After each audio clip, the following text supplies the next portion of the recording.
अस्सलाम वालेकुम नाज़रीन, आप देख रहे हैं स्पेशल समा की ट्रांसमिशन मार्का-ए-हक ऑपरेशन बुनियानुम मरसूस के हवाले से। अल्हम्दुलिल्लाह 1 साल मुकम्मल हो रहा है और पूरा पाकिस्तान इसका जश्न मना रहा है। और न सिर्फ पूरा पाकिस्तान बल्कि सारी दुनिया में जहाँ जहाँ लोग जानते हैं कि पाकिस्तान ने क्या किया है, इस पर जश्न मनाया जा रहा है। पाक सरजमीन की शान, निशान अज़्मे आली शान की पहचान, परचमे सितारा और हिलाल के निगहबान, पाक फौज के जवान, वही जवान नाजरीन जिनके लिए 1965 में सूफी गुलाम मुस्तफ़ा तबस्सुम ने लफ्ज़ों को सजाया था और मैडम नूर जहाँ ने आवाज़ का जादू जगाया था कि ऐ पुत्र हटा दे नहीं विक दे ये लबनी विच बाजार कुड़े, ए शेर बहादुर गाजी नहीं है किसे कुलोवी हर दे नहीं। और आज 61 साल बाद इन शेर बहादुरों की बहादुरी के गीत सारी दुनिया गा रही है। मशरक़ से लेकर मगरिब तक खुदा की नुसरत और फील्ड मार्शल सैयद आसिम मुनीर की बहादुरी से लबरेज सिपाही सालारी में हमारी फ़ौज वो कारनामे कर रही है कि दुनिया हैरान है और दुश्मन परेशान है। और कहते हैं ना कि तारीफ़ वो होती है जो आपका दुश्मन करता है, और ऐसे ही कुछ नहीं बल्कि बहुत कुछ पिछले 1 साल से जो हो रहा है या 1 साल से जो जारी है, जब पाकिस्तान की बहादुर फ़ौज ने अपने से कई गुना बड़ी और ताकत के ज़ौम में मुब्तला दुश्मन की फ़ौज को वो सबक सिखा दिया कि उनके अपने ही बेसाख्ता बोल पड़े कि क्या बात है पाक फ़ौज की। मार्का-ए-हक में हमारे जवानों ने भारत का गुरूर ऐसा खाक में मिलाया कि आज तक मोदी और उसकी नाअहल आर्मी जख्म चाट रही है। ऑपरेशन बुनियानुम मरसूस में बर्री, बहरी और फ़ज़ाई अफ़वाज ने मुल्की फ़ज़ाओं, ज़मीन और पानियों की सरहदों का इस जाफशानी से दिफा और तहफ़्फ़ुज़ किया कि भारत का ऑपरेशन सिंदूर कालक बनकर खुद शाइनिंग इंडिया के मुंह के ऊपर जो है ना वो एक कालक बना हुआ है, कालक की तरह पोत दिया गया है। उधर हमारे फौजी जवान बुनियानुम मरसूस की सूरत में दुश्मन के सामने ऐसे सीसा पिलाई हुई दीवार बनकर खड़े हुए हैं कि भारतीय सुरमा हवाओं में ही हवास बाख्ता हुआ है। हमारे J-10C तैयारों को शाहीनों ने सदा से उड़ाया कि दुश्मन के पायलट्स के होश उड़ गए और वो फ्रांस से लिए जदीद राफेल लड़ाका तैयारे बीच हवा में ही छोड़कर फिर रफू चक्कर होना पड़ा था। भारत का रूसी S-400 दिफाई सिस्टम हमारा जज्बा ईमानी से लबरेज गाजियों ने जोरे बाजू की तरह महारत और जहानत से नाकारा बना दिया था। ज़मीन, फ़ज़ा और हवा में जब मोदी की नाकारा फ़ौज कुछ नहीं कर सकी तो गोदी मीडिया का सहारा लेकर भारत ने झूठे प्रोपेगेंडे के महाज को खोल दिया था। लेकिन यहाँ भी मोदी और इसके गोदी हरकारों को पाकिस्तान से मुक्की खाना पड़ी थी। इलेक्ट्रॉनिक मीडिया से लेकर सोशल मीडिया तक इस महाज पर पाकिस्तानी कौम, इनफैक्ट सहाफ़ी मैदान जंग में मुल्क के दिफा में मसरूफ़ अपने सिपाहियों की तरह बुनियानुम मरसूस की मूरत बनकर पाक सरजमीन का कामयाबी से दिफा करते रहे। भारत को तारीख़ की बदतरीन शिकस्त से दोचार करने वाले फील्ड मार्शल सैयद आसिम के कामयाब तरीन ऑपरेशन मार्का-ए-हक को आज 1 साल मुकम्मल हो गया, लेकिन आज भी इस ऑपरेशन की धूम दुनिया भर में गूंज रही है। 8-0 इसे भारत की बदतरीन हार की गवाही तो अमरीकी सदर डोनाल्ड ट्रंप कई मरतबा दे चुके हैं, लेकिन नरेंद्र मोदी के जख्मों को भी फिर वो कई बार उधेड़ते हैं जब वो ये बात करते हैं। आलमी इदारे, सफ़े अव्वल के इंटरनेशनल जरीदे और बैनुल-अक़वामी माहिरीन मई 2025 में पाकिस्तान के हाथों भारत की बदतरीन शिकस्त पर आज तक तारीफ़ें कर रहे हैं। Field marshal general Syed Asim की शानदार हिकमत अमली के कसीदे पढ़ रहे हैं। ऑपरेशन मार्का-ए-हक जंगी मैदान में हिम्मत व हौसले के आगे ताकत और जिद्दत की शिकस्त का वो सबक है जो रहती दुनिया तक याद किया जाता रहेगा। रही बात अगर भारत की, तो इसे ये सबक अच्छी तरह तो याद रहेगा ही, सताता और तड़पाता भी रहेगा, जबकि पाक फ़ौज की बहादुरी और बसीरत के जो हिसार में चांद रोशन चमकता सितारा रहेगा। और इंशाअल्लाह और अल्हम्दुलिल्लाह सबसे ऊंचा झंडा, ये परचम हमारा ही रहेगा। ये ट्रांसमिशन है और इसमें जज्बात भी हैं यकीनन, जो इस पाकिस्तान की रही जिस तरह से थ्रू आउट रह रही है, चल रही है आगे, इस पर भी बात करेंगे। कल DG ISPR ने बड़ी इंपॉर्टेंट बातें की हैं और उन्होंने एक बार फिर भारत को कहा है कि आ जाएं अगर दोबारा आना चाहते हैं। ऑपरेशन सिंदूर 2, 3, 4 जो भी आप करना चाहते हैं, इस बार जब आगाज़ होगा वो पिछले हिस्से से आगाज़ होगा और फिर ये मार पड़ते हुए जिस तरह से पाक फ़ौज आगे बढ़ेगी, तो अगर उसके लिए भारत तैयार है तो जब चाहें जैसे चाहें आ सकते हैं। इस पर बात करने के लिए मुख्तलिफ पैनल हमें ज्वाइन करते रहेंगे, साथ मौजूद होंगे। इस वक्त मेरे साथ air marshal retired Saeed Khan sahab studio में मौजूद है, किसी तारुफ के मोहताज नहीं है, मेरे इंतहाई मौजूद मेहमान है। बहुत शुक्रगुजार हूँ आपके वक्त की सर। इसके साथ साथ नदीम मलिक साहब भी मुझे ज्वाइन करेंगे, जावेद मलिक साहब जो कि साबिक एम्बेसडर हैं वो भी मेरे साथ मौजूद हैं। आपको भी खुशामदीद कहती हूँ इस खूबसूरत ट्रांसमिशन में, क्योंकि यहाँ पर जो बातें हो रही हैं और जो बात होगी, इसीलिए मैंने इस वर्ड का इस्तेमाल किया है। सर, सबसे पहले आपकी तरफ आते हैं। जो 6 और 7 मई की रात जो पाक फ़ज़ाइया ने किया, और ये जो जहाज़ गिराने का अल्हम्दुलिल्लाह पाकिस्तान का ट्रैक रिकॉर्ड है, वो चाहे हम 65 की बात करें, MM आलम की बात करें, चाहे हम ऑपरेशन बुनियानुम मरसूस की बात करें, तो इंडियन एयरफोर्स को तो अल्हम्दुलिल्लाह पाकिस्तान ने कम वसाइल होते हुए, टेक्नोलॉजी गालिबन हम कह सकते हैं शायद कम होते हुए, तादाद कम होते हुए, लेकिन हमेशा अल्हम्दुलिल्लाह पाकिस्तान ने बढ़तरी ही रखी है। सर, सबसे पहले तो किरण आपका शुक्रिया कि आपने आज अपने प्रोग्राम में इनवाइट किया। देखिए, इसमें तो कोई शक नहीं है कि हमारी डिफेंस फोर्सेस ने पिछले 78 ईयर्स में जब भी पाकिस्तान और इंडिया का मुकाबला हुआ, हमने हमेशा उनसे बेहतर परफॉर्म किया। और मेरा ख्याल ये वो माइंडसेट है जिसको आपने बड़ी खूबसूरती से अपने इंट्रोडक्शन में जिसका जिक्र किया, कि हमारा हर फौजी पायलट या सेलर जो है वो इस मुल्क के लिए जान देने के लिए हमेशा तैयार रहता है, ठीक है ना। लेकिन मकसद जान देना नहीं है, मकसद ये है कि दुश्मन की जान ली जाए। अबसार साहब भी ज्वाइन कर चुके हैं, खुशामदीद कहूंगी एक बार फिर आपको। जावेद साहब भी मेरे साथ मौजूद हैं। जावेद साहब की तरफ से होकर फिर मैं अबसार साहब आपकी तरफ आती हूँ। जावेद साहब, जिस तरह से पाकिस्तान ने जो कारनामा अंजाम दिया, अल्हम्दुलिल्लाह हम इसे सेलिब्रेट भी कर रहे हैं, और फिर थ्रू आउट जिस तरह से पाकिस्तान रहा, एक तरफ हमने अपना दिफाई मैदान में पहले दुश्मन को बताया कि पाकिस्तान की तरफ मैली आंख से देखने की जुर्रत ना करना, और उसके बाद फिर पूरा साल जिस तरह से सिफारती महाज पर, और उस वक्त भी जो सिफारती महाज पर जिस तरह से, चाहे आप बिलावल भुट्टो की बात करें या दीगर लोग जो भी जो दीगर कंट्रीज में गए थे और उन्होंने जिस तरह से पाकिस्तान का नैरेटिव सामने रखा था, इनको भी क्रेडिट देना बनता है। अब आप ये बताइए कि इस वक्त आप क्या देख रहे हैं, और अब आगे, इससे आगे का रास्ता, क्योंकि कल DGISPR ने बड़ी इंपॉर्टेंट बातें की हैं और उन्होंने कहा है कि हम 14 अगस्त को मजीद दिखाएंगे कि क्या कैपेबिलिटी है पाकिस्तान की। जी किरण साहब, सबसे पहले आपको भी, अबसार साहब को, नदीम मलिक साहब को, एयर मार्शल साहब को मेरी तरफ से और पूरी कौम को, बल्कि हम इस बुनियानुल मरसूस और मार्का हक की एक एनिवर्सरी पूरे होने पर मुबारकबाद देंगे। ऑफ कोर्स हर पाकिस्तानी, चाहे वो मिलिट्री में है, चाहे वो मीडिया में है, चाहे वो सिविल सोसाइटी का है पर्सन, आम इंसान है, आम पाकिस्तानी है, उसको फ़ख्र है अपनी आर्म फोर्सेस पर, जिस तरह से उन्होंने, हम कभी भी किसी से जंग नहीं चाहते, लेकिन अगर हमारे पे जंग मुसल्लत की जाए तो हम उसको मुंह तोड़ जवाब देना। हमने देखा कि किस तरह हमारी बहादुर अफवाज ने दिया, हमारी एयर फोर्स ने दिया, और दुनिया को दिखाया कि हम नाकाबिल तस्खीर हैं अल्हम्दुलिल्लाह। तो आपने यहाँ तक सफारती महाज की बात की। देखिए, मैं समझता हूँ कि पाकिस्तान इस वक्त दुनिया की जो ग्लोबल डिप्लोमेसी के सेंटर स्टेज पे है। पाकिस्तान ने एक ऐसा डिस्प्यूट, एक ऐसा डेंजरस डिस्प्यूट अमेरिका और ईरान के दरमियान, जो कि पोटेंशली एक तीसरी जंग अजीम बन सकता था, उसको रोका। न सिर्फ रोका बल्कि सीज फायर हासिल किया, लामुतनाही सीज फायर जो अभी तक कायम है, और मज़ाकरात के मेज़ पर दो ऐसी कुव्वतों को लाके बिठा दिया जो 50 साल से नहीं मिली थी। As a student of diplomacy मैं आपको बता सकता हूं कि ये एक बहुत बड़ा कारनामा है पाकिस्तान के सफारती सक्सेस का। पाकिस्तान को अनफॉर्चुनेटली ग्लोबल डिप्लोमेसी में कभी कभी माजी में हम देखते थे कि वो एक पेरीफेरी पे या आउटस्कर्ट्स पे रखा जाता था, लेकिन अब पाकिस्तान सेंटर स्टेज पे है। किरण साहब, मैं समझता हूं पाकिस्तान की जो ये ग्लोबल स्टैंडिंग है, इसका एक डायरेक्ट कनेक्शन हमारी उस फतेह से है जो हमने हासिल की मार्का हक में बुनियानुल मरसूस बन के, और पाकिस्तान की हार्ट पावर को हमने इस्टेब्लिश किया, ये जानते हुए कि गो के हमारी किसी मुल्क के साथ कोई हॉस्टाइल डिजाइन्स नहीं है, लेकिन हमसे बड़े दुश्मन ने जब हमको ललकारा तो हमारी बहादुर अफवाज ने, हमारी एयर फोर्स ने उनको एक ऐसा मुंह तोड़ जवाब दिया कि दुनिया ने देखा। और अमेरिका के प्रेसिडेंट, चाहे अमेरिका को आप पसंद करें या ना करें, वो दुनिया की एक बहुत बड़ी सुपर पावर है।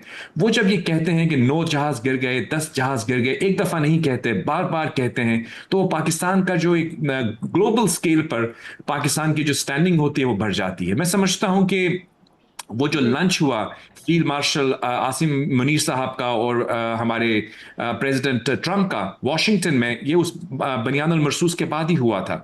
और उसके बाद एक डायनामिक चेंज हुआ पाकिस्तान की अमेरिका की रिलेशनशिप के अंदर, और पाकिस्तान ने जिस तरह से अमेरिका के साथ अपनी रिलेशनशिप को स्ट्रेंथन किया और at the same time China से भी कोई कॉम्प्रोमाइज नहीं किया, यानी डिप्लोमेटिक बैलेंस बरकरार रखा हमने, मैं समझता हूं कि वो पाकिस्तान की बहुत बड़ी सफारती कामयाबी है और इसका डायरेक्ट कनेक्शन उस कामयाबी से है जो हमने बैटल ग्राउंड पे ली। तो मैं समझता हूं पिछला साल, जैसे आपने कहा, हमारी कामयाबियों का साल है और इंशाल्लाह ये एक बिगिनिंग है। परसेप्शन ही चेंज हो गया ना, बिल्कुल। एक उस मुल्क को जिसे कॉर्नर करने की मुसलसल कोशिश की जाती रही, जो दुश्मन था वो कॉर्नर कर रहा था और दुनिया पर परसेप्शन ये बन रहा था कि ठीक है बस एक मुल्क है, चल रहा है। लेकिन फिर पाकिस्तान ने बताया कि क्या इनफरादी हैसियत है पाकिस्तान की। अफसार साहब साथ मौजूद हैं, कर चुकी है इसी तरह। अब इस टाइम में बहुत शुक्रिया आप दोनों का। अफसार साहब, हम जरा थोड़ा सा इंडियन मीडिया को आज तो कर सकते हैं ना आपकी इजाजत से। आज मैं देख रही थी सोशल मीडिया पर सुबह बीजेपी पार्टी की तरफ से एक फ्लेयर लगाया गया, एक पोस्ट लगाई गई और बड़ी कोई मजे का खेस पोस्ट थी। अगर आप अगर टीम के पास मौजूद हो तो प्लीज दिखाइएगा भी कि वो जो पोस्ट, इसको देख के ऐसा महसूस हो रहा है क्योंकि जो हमारे औरंगजेब साहब ने जो 6-0 का एक टॉक ऑफ द टाउन दे दिया था, जो आज तक वो बात होती है, तो उसके ऊपर इसी तरह का वो फ्लेयर बना हुआ है 11 सफर का। और जब आप उसको डिटेल में पढ़ते हैं ना, तो कहीं जाके चुपके से लिखा हुआ है 11 बेसिस, उसमें भी एयरफोर्स का कई तस्करा देंगे 11 बेसिस का। अफसार साहब, मतलब बेशरम तो हमें उसी वक्त पता चल गया था कि कितने ज्यादा हैं, जब ये सारा कुछ चल रहा था और उनकी गोदी मीडिया जिस तरह से वो लाहौर का समंदर और वहां के पोर्ट तबाह कर रही थी और कराची के एयरपोर्ट तबाह कर रही थी, सबको उठा के लेकर जा रही थी। लेकिन वो बेशर्मी आबो ताब के साथ जारी है और वो ज्यादा मजबूत हो गई है कि अब 1 साल बाद 11 सिफर, और वो भी चुपके से बता रहे हैं कि वो एयर बेसिस हैं, जहाज नहीं है। नहीं, एयर बेसिस मेरे ख्याल से ज्यादा, शायद वो तो 26 एयर बेसिस। नहीं, वो तो हमने किया था ना अटैक, वो ये कह रहे हैं कि हमने किया है। खैर, मैं मेरा ख्याल है कि बेशरम का लफ्ज नहीं इस्तेमाल करना चाहिए हमें। अगर वो हैं तो हमें अपनी जिम्मेदारी, जिसकी जो ड्यू तारीफ है वो तो कर लेनी चाहिए ना। Subject to proximity. मेरा ये ख्याल है कि हमें दुश्मन की शिकस्त से, तज़हीक से सीखना चाहिए कि हम वैसे ना हो जाएं, या अल्लाह हमें वैसा ना बना दे, क्योंकि एक बड़ा दुश्मन है हमसे और हमने इसके बावजूद जो कामयाबी हमने ली है उसकी वजह यह है कि हमने कुछ एथिकल वैल्यूज़ ज़्यादा फॉलो किए हैं उनकी निस्बत, उसी से हमें एज भी मिला। मैं ये समझता हूँ अल्लाह की जो कहते हैं ना मदद आई है बहुत जगह, वो इसीलिए आई है कि हम तकब्बर में नहीं थे। तकब्बर बहुत बुरी चीज़ है। फिर दूसरी बात ये है कि हमने झूठ नहीं बोला, और ख़ास तौर पे जब मीडिया की आप बात कर रही हैं तो मुझे याद है कि उस रात जब जहाज़ों की जंग हुई है 6-7 मई की, तो कुछ मैसेजेस आ रहे थे कि ये त्यारा गिरा दिया, वो त्यारा गिरा दिया, 2 गिरा दिए, 3 गिरा दिया, तो मैं साथ साथ ट्वीट कर रहा था। तो मुझे याद अभी भी कि कुछ लोगों ने मेरा मजाक उड़ाया कि तुम तो आज रात सारी में आज इंडिया की पूरी एयरफोर्स को तबाह कर दोगे। अच्छा, बंदे के दिल में ख्याल आता है कि यार ये मैं डिपेंड तो कर रहा हूँ अपने सोर्सेज पे कि कहीं कोई ऐसे ही प्रोपेगेंडा तो नहीं हो रहा, लेकिन वक्त ने साबित किया कि पाकिस्तान ने जो भी इंफॉर्मेशन दी उस वक्त, वो उस वक्त हीट ऑफ द मोमेंट में आप एग्जैजरेट भी कर जाते हैं, झूठ भी हो सकता है। सर, अगर इजाजत दें, एक जुमला ऐड कर दूं, जो आप बात कर रहे हैं कि आपको ये फील हो रहा था, यानी मैंने ले ली थी, लिबर्टी लेती हूँ ना आपसे, तो वो एक जिम्मेदार सहाफ़ी की थॉट थी ना, जो आपको बार बार आ रही थी कि अगर आप कोई चीज़ पोस्ट कर रहे हैं लेकिन उसके साथ साथ आपको एक डाउट था कि कहीं ये गलत ना हो जाए। जी, तो वो एक मेरे करियर का एक टेस्ट केस भी था। तो वक्त ने फिर साबित किया कि हमें जहाँ से इंफॉर्मेशन आ रही थी वो दुरुस्त थे ज़राए, और हमने जंग में भी झूठ नहीं बोला। तो अभी जंग जीतने के बाद भी हमें थोड़ा सा मैग्नैनिमिटी ज़्यादा शो करनी चाहिए अगर हम वाकई जीते हुए हैं। तो ये वो हारे हुए हैं ना, तो इसलिए वो इस तरह की बातें करेंगे। अगर हम उनके, it's not rate to the, वो जो कहते हैं रेस टू द बॉटम नहीं होनी चाहिए कि वो नीचे जा रहे तो हम भी नीचे जाएंगे।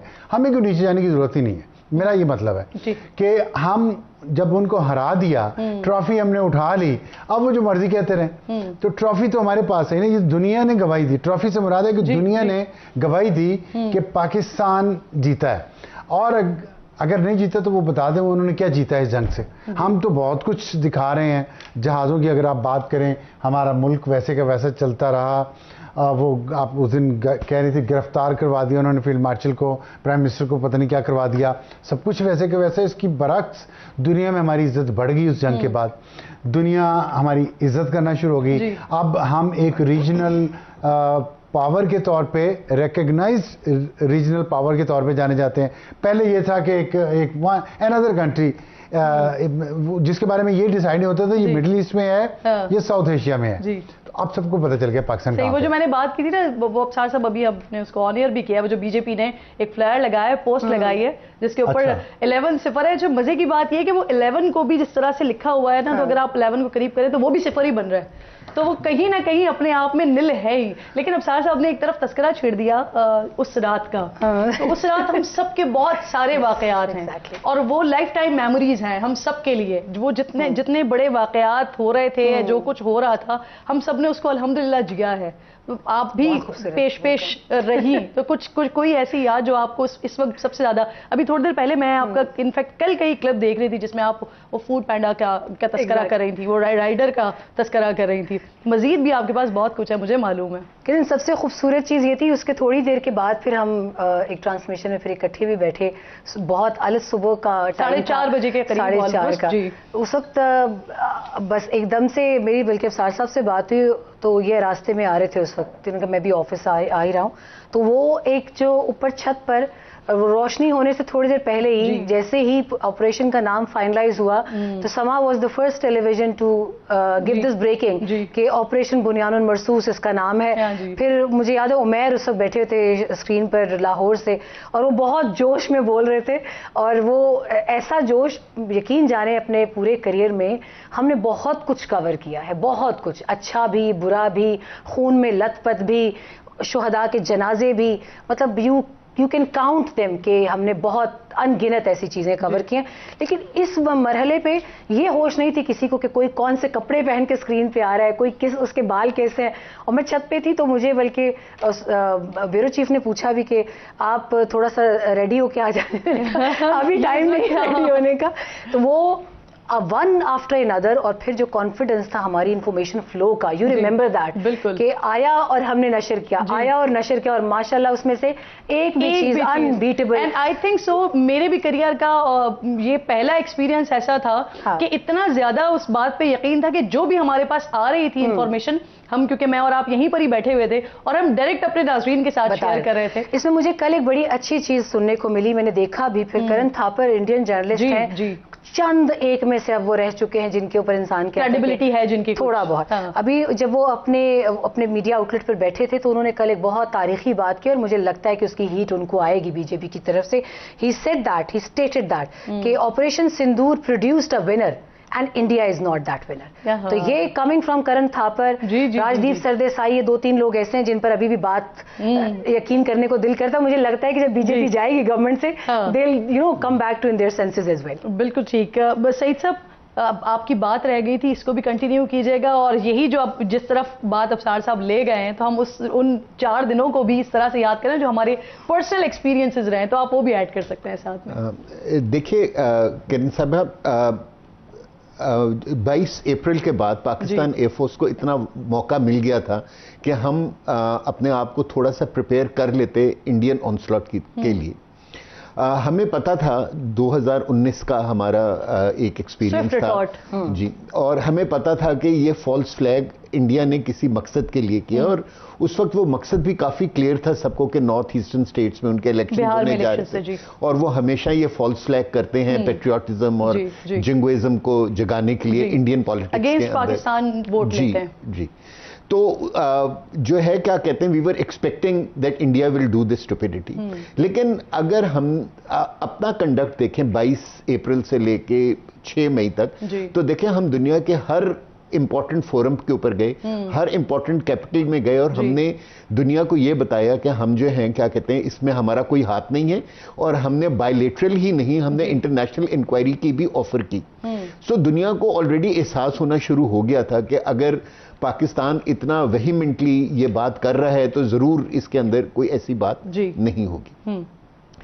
जहां तक पाकिस्तान एयरफोर्स की परफॉर्मेंस का ताल्लुक है, मेरा ख्याल उसकी जितनी तारीफ आज की जाए 1 साल के बाद, वो कम है, ठीक है ना। और लेकिन ये जो उन्होंने परफॉर्मेंस दी, ये उस रात, एक रात की परफॉर्मेंस नहीं थी जी। इस परफॉर्मेंस के लिए पाकिस्तान एयरफोर्स ने तकरीबन कोई 10 से 12 साल तक प्रिपेयर किया, ठीक है ना। और मैं ये जो प्रेजेंट लीडरशिप है एयरफोर्स की, उसको क्रेडिट देना चाहता हूं कि उन्होंने जब 2019 के बाद इंडिया ने एक बड़े लार्ज नंबर में राफेल्स खरीदे, लेकिन राफेल के साथ जो उनका सबसे लीथल फ्रेंच मिसाइल है मीटियोर, वो भी उन्होंने इंडिया को दिया। तो फिर पाकिस्तान एयरफोर्स ने अपने आप को एक तरीके से चेंज किया। एक कन्वेंशनल एयरफोर्स जो है ना, वो दो एलिमेंट्स के ऊपर डिपेंड करती है, एयरक्राफ्ट एंड एयर डिफेंस। लेकिन इस लीडरशिप ने 4 नई डोमेन्स बनाई, या जिसको कहते हैं कमांड्स बनाई, और जो थी space command, EW command, cyber command और अनमैन्ड फोर्स कमांड बनी। जो पाकिस्तान एयरफोर्स की सबसे बड़ी मेरे ख्याल जीत थी, वो ये थी कि उन्होंने उस दिन 7 मई को उस तरीके से जंग लड़ी जिस तरह आज तक किसी एयरफोर्स ने नहीं लड़ी। और सर फिर उसका खुमियाजा इंडियन एयरफोर्स को ये भुगतना पड़ा कि वो फिर ग्राउंडेड हो गए 2 दिन के लिए, वो कहीं नजर ही नहीं आ रहा। उन्होंने मना कर दिया अपनी फोर्सेस को, अपनी गवर्नमेंट को, कि हम उड़ ही नहीं सकते या हम फिजाओं में जा ही नहीं सकते। So sorry to interrupt you, break की कॉल दी जा रही है, मेरे चारों मौजूद मेहमान साथी मौजूद है। ब्रेक लीजिए, ब्रेक के बाद वापस आइए।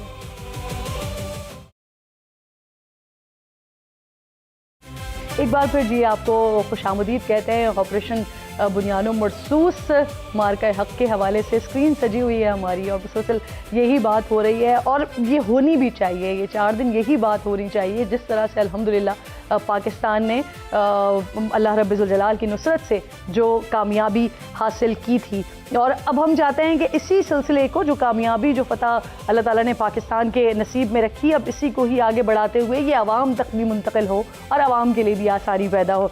मेरे साथ तमाम मेहमान मौजूद हैं। जावेद साहब, आपकी तरफ बात को लेकर आती हूँ। सर, ये फरमाइए कि जो हमने सिफारती महाज की हम बात कर रहे हैं, अभी हमारे सामने एक अमेरिका और ईरान वॉर भी है, लेकिन उसके बावजूद भी जो स्ट्रैटेजी पाकिस्तान की रही, जिस तरह से पाकिस्तान का कामयाबी का स्केल रहा, और फिर जो सफारती महाज पर पाकिस्तान करता रहा उसी दौरान में, कि जब अभी तस्करा हुआ पहलगाम का वाक़या होता है, पाकिस्तान की तरफ से मजम्मत भी की जाती है, फिर पाकिस्तान की तरफ से ये भी कहा जाता है कि हम इसकी तहकीकात करवा लेते हैं, और कोई न्यूट्रल तहकीकात करवा लेते हैं, किसी तीसरे मुल्क से तहकीकात करवा लेते हैं। इंडिया की तरफ से नहीं माना गया। और फिर जिस तरह से पाकिस्तान का डेलीगेशन दुनिया भर में गया, और जिस तरह से पाकिस्तान का नैरेटिव रखा, और वहां से इंडिया का भी नैरेटिव था, लेकिन इंडिया के नैरेटिव को बाय नहीं किया गया, तो उस वक्त पाकिस्तान की जिस तरह की भी, वो चाहे दिफाई महाज की स्ट्रैटेजी हो, सिफारती महाज की स्ट्रैटेजी हो, बहुत ज्यादा कैलकुलेटेड थी सर। जी एब्सोल्युटली। देखिए, पाकिस्तान की जो हार्ड पावर हमने डेमोन्स्ट्रेट की जब हमारी जंग जीती गई, तो हमने उसका जवाब दिया, और ऑब्वियसली दुनिया ने उसको देखा। जहाज भी गिरे, हमारे शाहीनों ने उसका जिस तरह से अपने आप को एयर सुपीरियोरिटी स्टैब्लिश की, और हमारी लैंड फोर्सेज ने। और उससे बढ़ के मैं ये कहूँ कि जो स्ट्रैटेजी डेवलप की गई लीडरशिप की तरफ से, प्राइम मिनिस्टर शहबाज शरीफ हो, हमारी पूरी पॉलिटिकल लीडरशिप हो, चाहे किसी भी जमात से उनका ताल्लुक, और हमारे फील्ड मार्शल साहब ने जो मिलकर एक स्ट्रैटेजी बनाई। देखिए, मैं मिलिट्री स्ट्रैटेजिस्ट तो नहीं हूं, लेकिन एज स्टूडेंट में ये बता सकता हूं आपको कि जंगें एक्चुअली बैटल ग्राउंड से पहले उनकी स्ट्रैटेजी होती है। स्ट्रैटेजी जब इवॉल्व उन्होंने की और उसको फिर इंप्लीमेंट किया, उसको हमने देखा कि वो कामयाबी से हमकनार हुई। उसके जो सफारती सतह पे आप बात कर रही हैं, हमने पिछले सेगमेंट में ये बात की कि एक जो हासिल हुआ है हमें, जिसे हम कह सकते हैं ब्लेसिंग इन डिस्गाइज, उन्होंने तो हम पे हमला किया। गालिबन कल DGISPR की स्टेटमेंट में भी सुन रहा था, उन्होंने कहा कि दुश्मन ने एक ऐसा टाइम देखा कि शायद उन्होंने समझा कि हमारे अंदर कोई पॉलिटिकल डिफरेंसेस हैं, उनसे फायदा उठाया जाए, लेकिन हुआ बिल्कुल ऑपोजिट। जैसे ही उन्होंने एक घिनौना हमला किया, हमारी कौम मुत्तहिद हो गई, बिल्कुल उस सीसा पिलाई हुई दीवार की तरह, जिसको कहते हैं अल्हम्दुलिल्लाह। और उसका एक मजहर ये भी था कि जो डेलीगेशन जिसका जिक्र आप फरमा रही हैं, जो दुनिया भर में गया, मैंने देखा कि उसमें सबसे खुश आइंद ये बात थी कि उसमें बिलावल भुट्टो जरदारी, जो कि किसी ओहदे, उनका कोई इस गवर्नमेंट में ओहदा नहीं है, इसके साथ साथ MQM के दोस्त, PMLN के दोस्त, तमाम जमातें जो थी उसमें शामिल थी, और दुनिया को एक यूनिफाइड मैसेज दिया कि देखिए, हमारी पॉलिटिकल लीडरशिप, चाहे हमारे अंदर एक डेमोक्रेसी के अंदर कोई डिफरेंसेस होगी, लेकिन नेशनल इंटरेस्ट के मामले में हम सब एक हो जाते हैं। आई थिंक ये वो मैसेज था जो कि दुनिया ने बहुत सब एक हो जाते हैं, और ये वो नेशनल यूनिटी का मैसेज था जो कि दुनिया भर में गया। मैं क्रेडिट दूंगा हमारी पॉलिटिकल लीडरशिप को। और उससे बढ़ के ये भी आप देखिएगा कि आज जो हम देख रहे हैं कि पाकिस्तान को ग्लोबली मैं obviously as a student of diplomacy, मैं एम्बेसडर बनने से पहले मेरा ताल्लुक मीडिया से भी रहा है, तो पाकिस्तान की डिप्लोमेटिक जर्नी को देखने का मुझे इत्तेफाक हुआ है। मैं ये कह सकता हूं, अबसार साहब एग्री करेंगे, कि हमारी जो डिप्लोमेटिक जर्नी है उसकी पिनिकल पे हैं आज हम लोग। हमें माजी में कभी बैक कहते थे, कभी किसी, यानी हमारी आइडेंटिटी जो थी उसको, हमारी कैपेबिलिटीज को, हमारी जो स्ट्रेंथ उस तरह से रिकॉग्नाइज नहीं किया जाता था। और सर फिर तो ये वक्त भी आ गया था कि इंडिया और पाकिस्तान को जहां माजी में पहले एक साथ पुकारा जाता था, फिर इंडिया अलग हो गया था और पाकिस्तान और अफगानिस्तान हो गया था, और फिर एक बार पाकिस्तान उस मोड़ पर लेकर आया दुनिया को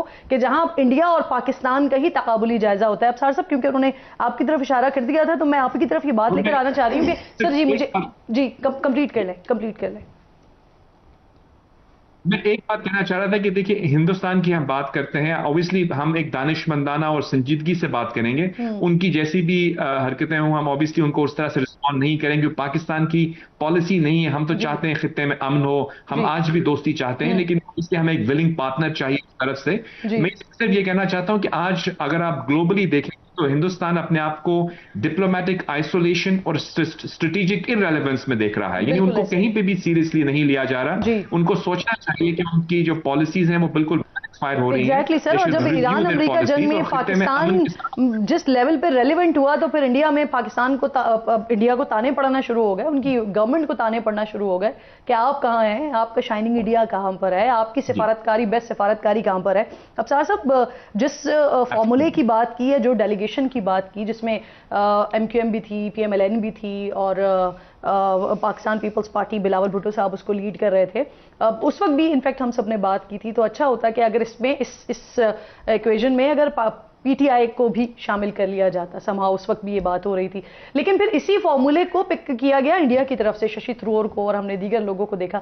लेकिन वो जो अपना जो कुछ लेके गए, या जो कुछ उन्होंने सामने रखने की कोशिश की, बताने की कोशिश की, इंटरनेशनली उस चीज को नहीं इस तरह से बाय किया गया। क्या समझते हैं आप, क्या ये सच्चाई थी सिर्फ और सच्चाई की बेस पर हुआ, या फिर हमारी तरफ से जो सफारतकारी थी वो इतने बेहतरीन अंदाज में हुई कि फिर सफारती महाज पर भी हमने इस सारे मामले में कामयाबी समेटी? देखिए, ये जो आपने बात की PTI वाली, पहले कि आप उनको ले लिया जाता, तो थोड़ी सी करेक्शन हमें करनी चाहिए कि उन्हें कहा गया था। जी बिल्कुल, ये PTI ने डिसाइड किया कि उसने नहीं इसका हिस्सा बनना।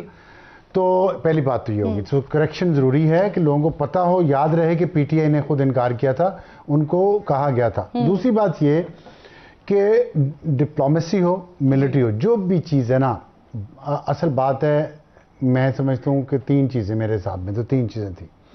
एक तो अल्लाह की मदद थी, दूसरा कौम सारी का एक कंसेंसस था, इत्तेफाक था एक चीज़ पे, सारी कौम एक्सपेक्ट भी कर रही थी और ये चाह भी रही थी कि पाकिस्तान जवाब दे, और सही तरीके से जवाब दे, क्योंकि लोग तंग आ चुके थे। अगर आपकी तवज्जो, मैं जी मेरी आप ही की तरफ नहीं, वो फिर मुझे मुझसे बात हो नहीं सकती उसमें। फिर उसके बाद तीसरी जो चीज़ है ना, जो मिलिट्री, हमारी मिलिट्री मसला हमने जो शो किया, जिस तरीके से शो किया, इंडिया का सिर्फ ख्याल नहीं था। आप जस्ट गो बैक टू, आपने डिजिटल मीडिया की बात कर ली है, उस वक्त सिचुएशन क्या थी पाकिस्तान में? उस वक्त पाकिस्तान में सिचुएशन ये थी कि पाकिस्तान का जो हाइब्रिड निज़ाम है, जो सिविल और मिलिट्री मिलकर चला रहे हैं, आपके भी उससे इख्तलाफ होंगे, मेरे भी होंगे, उस वक्त भी थे, लेकिन जितना उस पर क्रिटिसिज्म हो रहा था, जितना प्रोपेगेंडा उसके खिलाफ हो रहा था एक सियासी जमात की तरफ से, उसमें माहौल ऐसे लग रहा था कि यार ये इंडिया ने कर दिया, पता नहीं क्या होगा। सब ये सोच रहे थे ना। तो पता चला कि नहीं यार, जिनका काम जो था ना, उन्होंने काम सीखा है, तैयार है, और उन्होंने सही जवाब दिया। उससे सारी फिर चीज़ जो आपकी थी ना, आपकी पॉलिटिकल, आपकी क्रेडिबिलिटी, आपकी डिप्लोमेटिक क्रेडिबिलिटी, वो सारी बन गई मिलिट्री क्रेडिबिलिटी की वजह से। अगर खुदा ना खास्ता मिलिट्री फ्रंट पे हमें ये कामयाबी ना मिली होती, तो ना ही हमारी डिप्लोमेसी कामयाब होनी थी, जैसे माजी में होता रहा। हमारे लिए तो दुनिया ने कभी कुछ नहीं किया, ना यूनाइटेड नेशन ने किया, ना किसी और मुल्क ने किया, जब तक कि ये मार्का हक जिसको आप कह रहे हैं नहीं हुआ था। कई सारे सबक थे इसके अंदर, अबसार जी बिल्कुल, कई सारे सबक थे, और इसमें एक सबसे बड़ा सबक ये भी था कि आपको जो भी कुछ करना होता है अपने लिए, वो खुद ही करना होता है, दुनिया आपके लिए नहीं करती। और फिर पाकिस्तान ने इस बात को अल्हम्दुलिल्लाह साबित किया। ब्रेक लीजिए, ब्रेक के बाद वापस आते हैं।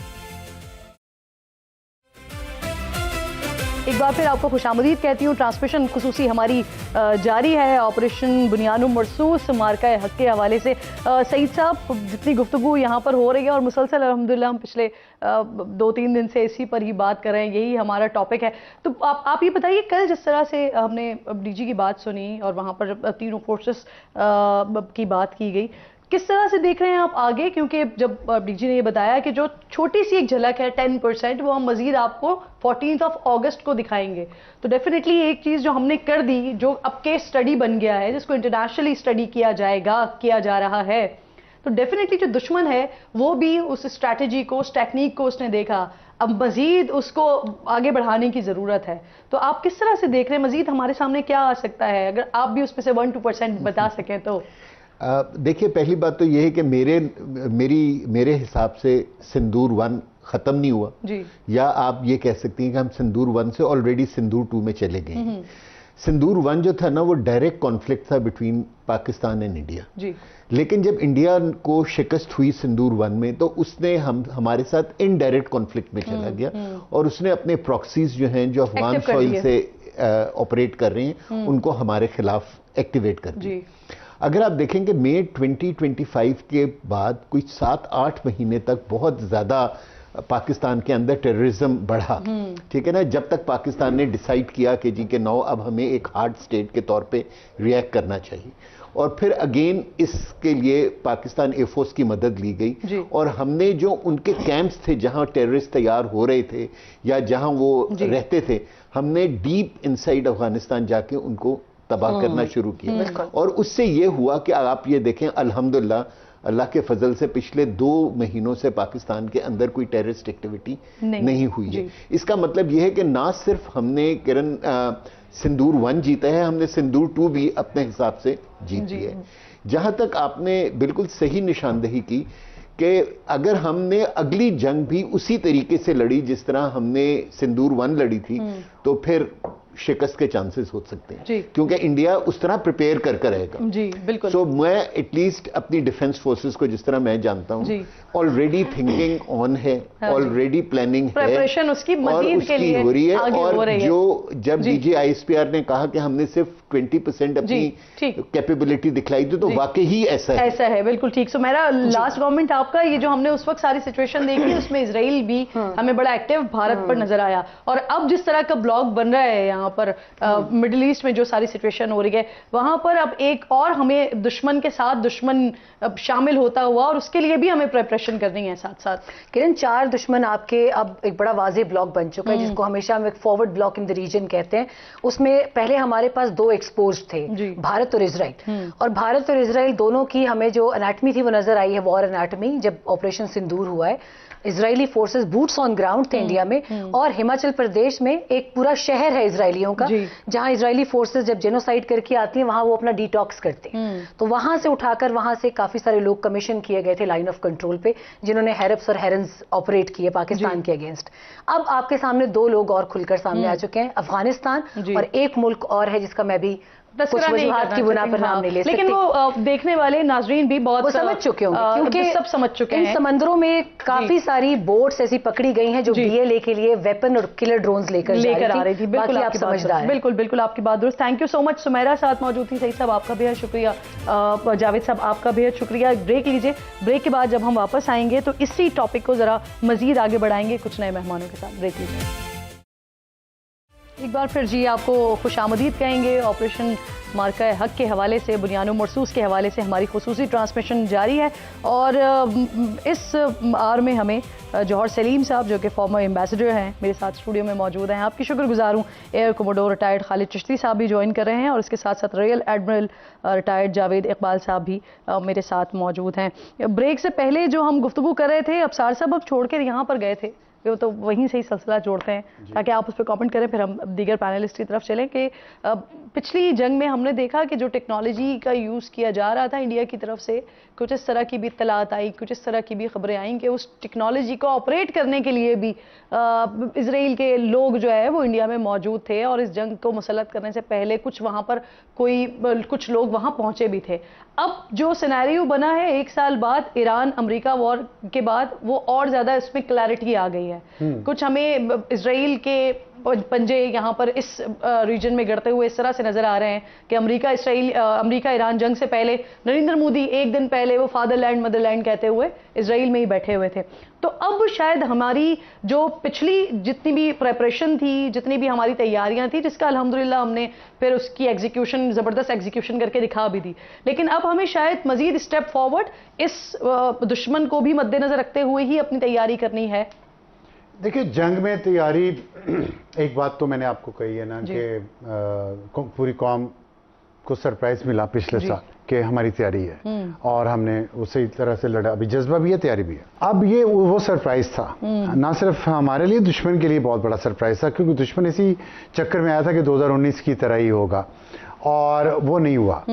अब वो सरप्राइज था। और फिर जिस तरह हमारी एयरफोर्स ने जो तैयारी की हुई थी, जो इलेक्ट्रॉनिक वॉरफेयर, जो मल्टी रोल हमने एक वो सिस्टम चलाया ना, उसमें मल्टी रोल वॉरफेयर, वो क्या उसको कहते हैं, इंटीग्रेटेड वॉरफेयर, तो उसकी वजह से वो हमें जो एज मिली है, फिर हमने उसको लूज नहीं किया। एस्केलेशन लेडर हमारे हाथ में आ गया। अब अगली दफ़ा, अभी वो कह रहे थे एम्बेसडर साहब कि अगली दफ़ा हमें कुछ और तैयारी करनी पड़ेगी, विच इज़ ट्रू। हमें जो कंप्लेसेंसी है ना, मैं ये चाहता हूँ, पाकिस्तानी मीडिया से मैं ये बार बार कहता हूँ कि हमें इंडियन मीडिया के रास्ते पे नहीं चलना चाहिए कि जो चेस्ट थंपिंग होती है ना हर वक्त कि जी हम बड़े, हम, उससे एक कंप्लेसेंसी आ जाती है। तो फिर उसके बाद वही होता है कि 1992 का वर्ल्ड कप जीत लिया किसी ना किसी तरह, और फिर उसके बाद कभी भी नहीं जीत सके। ये नहीं होना चाहिए, ये अनप्रोफेशनलिज्म है। और मैं नहीं समझता कि हमारी जो आर्म्ड फोर्सेस हैं वो अनप्रोफेशनल है, वो मीडिया से ज़्यादा ही प्रोफेशनल है। तो और वो अपनी तैयारी कर रही हुई, कुछ मेरे पास इतलात भी हैं कि सरप्राइजेस अगर दोबारा जंग हुई तो होंगे। और उसमें ये जो आपने इसराइल का एलिमेंट आपने बात की ना, इसराइल की, तो 2 मिथ्स टूटी हैं पिछले 1 साल में। एक मिथ तो ये कि पाकिस्तान को जब चाहें आप यहाँ पे आके जो मर्जी करके आप चले जाएं, कुछ नहीं होगा। पाकिस्तान ने सबसे पहले ईरान को जवाब दिया, फिर पाकिस्तान ने इंडिया को जवाब दिया, फिर पाकिस्तान ने अफगानिस्तान को जवाब दिया, और आपकी इतला के लिए अर्ज़ है, पाकिस्तान इसराइल को भी जवाब दे चुका है। पाकिस्तान की इस वक्त एयरबेस है सऊदी अरब में, और पाकिस्तान की फ़ौज है सऊदी अरब में, और वो वाज़ेह तौर पे ये मैसेज है इसराइल को। और कल जो स्टेटमेंट दिए परसों डिप्टी प्राइम मिनिस्टर ने कि नो गो एरिया है, नो गो जोन है सऊदी अरेबिया किसी भी मुल्क के लिए। फिर जो field marshal Asim Munir Iran गए, इस जंग में 3 दिन वहां रहे, 3 दिन और 3 रातें। उस माहौल में आपने, जहां पे ईरान की टॉप मिलिट्री और पॉलिटिकल और उनकी जो न्यूक्लियर साइंटिस्ट की जो क़यादत थी वो अंडरग्राउंड उड़ा चुकी थी। अंडरग्राउंड तो बाकी रहने वाले गए ना। तो ये क्या था, ये मैसेज था कि हियर वी आर। तो वो मिथ पाकिस्तान ने तोड़ी। दूसरी मिथ जो थी ना कि इंडिया बहुत, दुनिया का भी ये ख्याल था, ट्रंप का भी ये ख्याल था, सारी दुनिया का ख्याल था कि इंडिया बहुत बड़ा मुल्क है। क्वाड बनाया हुआ था, आपको याद है, ऑस्ट्रेलिया, जापान, इंडिया, अमेरिका। किधर है क्वाड आज? वो क्यों दफन हुआ? जब ये मिथ तोड़ी गई कि इंडिया बहुत बड़ा होगा लेकिन हम इसको मुंह दे सकते हैं। और साथ उसके जो इजराइल की एक मिथ बनी हुई थी कि पता नहीं ये क्या कर देगा, और यहाँ पे पूरे अरब ममालिक मिलकर इसको शिकस्त नहीं दे सके 1967 में। और उसके बाद वो मिथ ईरान ने तोड़ दी कि अमेरिका और इसराइल मिलके भी अगर जज्बा हो तो आप खड़े हो सकते। जज्बा तो हमारे पास जज्बा है, महारत है हमारे पास, और हमारे पास अल्लाह का शुक्र है वो हथियार हैं जो किसी और इस्लामी ममालिक के पास। अल्हम्दुलिल्लाह। और इसकी बदौलत फिर ये मार्का कौम साथ मुत्तहिद होकर खड़ी रहे। कौम के अंदर जो वो निफाक पैदा करने वाले हैं ना कुछ लोग, वो अगर समझ जाएं या उनको समझा दिया जाए तो मेरा ख्याल है कि सर वैसे वो अभी भी एक्टिव हुए हैं, आप भी फॉलो करते हैं, आप भी देखते हैं, वो अभी भी दोबारा एक्टिव हुए हैं। सोशल मीडिया जो पिछले साल इस बात के क्रेडिट ले रहे थे कि सोशल मीडिया पर हमारा हाथ था जंग जितवाने में, वो आज इस बार फिर दोबारा से एक्टिवेट हुए हैं। एक्टिवेट करने वाला भी तो बहुत है ना। हाँ, चलें, काबिल रहम है वो, उनकी बात ही नहीं करते। काबिल रहम और काबिल तरस। जी ठीक है। जॉर्ज साहब ये फरमाइए सर, अभी जिस तरह से हम सफारती महाज की बात कर रहे हैं और अफसार साहब बार बार ये बात करते हैं, इनफैक्ट हम तमाम लोग भी ये बात करते हैं कि दुश्मन को अंडर एस्टिमेट नहीं करना चाहिए। तो जहां जहां पर हम सब जानते हैं, मालूम भी है, आप चाहे उनकी हरबी ताकत के हवाले से, हथियारों के हवाले से बात करें या आप उनकी फोर्स की तादाद के हवाले से बात करें, जितनी हमारी फौज है उससे ज़्यादा तो उन्होंने कश्मीर में बिठाई हुई है, लेकिन उसके बावजूद भी अल्हम्दुलिल्लाह जो हमें फतह नसीब हुई, तो जहां जहां पर उनके गैप्स थे वो भी डेफिनेटली अब उस गैप्स पर तो काम कर रहे होंगे।